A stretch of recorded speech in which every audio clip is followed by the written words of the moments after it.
Record of Ragnarok has reached the final form of battle manga. Let me explain. Oftentimes, stories need time to get an emotional response from the audience. You won't feel for a character immediately they're introduced to you because they're still a stranger to you. For example, guys, how about you spank that subscribe button and support the channel, guys? I mean, see?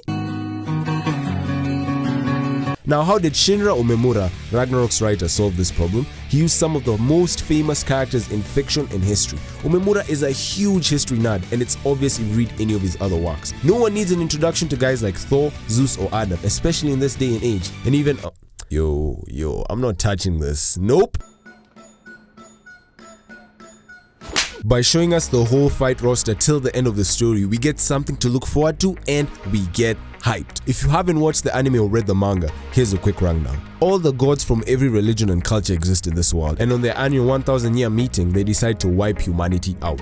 But a Valkyrie called Brunhild stops them and proposes a series of one-on-one fights versus the humans instead to decide their fate, called Ragnarok, thus the Record of Ragnarok. She uses the god's pride to bait them into accepting the challenge, but little do they know that she's been scheming for years, preparing the best fighters in history, and even finding a way to kill a god. The biggest problem storytellers face is making the audience care for the characters, but that's not a problem in Record of Ragnarok.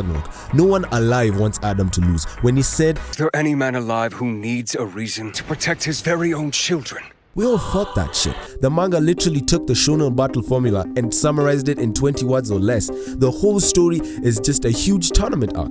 Like the World Cup, Brunhild is the main character, but during the fights, that role switches to the fighters. In Hercules vs. Jack the Ripper, both characters are introduced and both are made as compelling as possible. Everyone gets fleshed out in this story. By making Hercules a true loving hero who loves humanity and Jack the Ripper a tragic monster who had one of the worst childhoods imaginable, you build up emotional conflict in the watcher or reader, and thus, sometimes you don't even want any of them to die. Now I know you're not gonna love characters that you've been with for 7 chapters more than guys like Luffy and Ichigo, but you've literally been with Luffy for years and some even decades, so bruh. But if I can get the same story in a few chapters that I got in 5 years, that would be a good thing.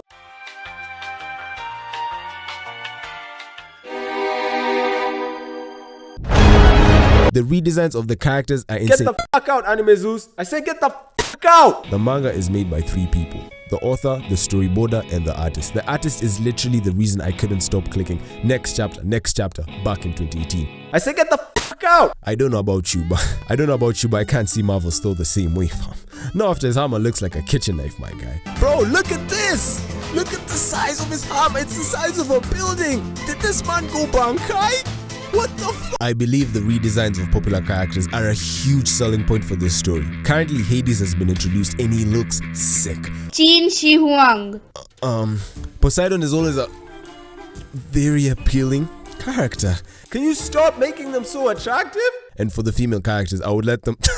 I'm never gonna say what I wanted to say. Yeah, that brother stop.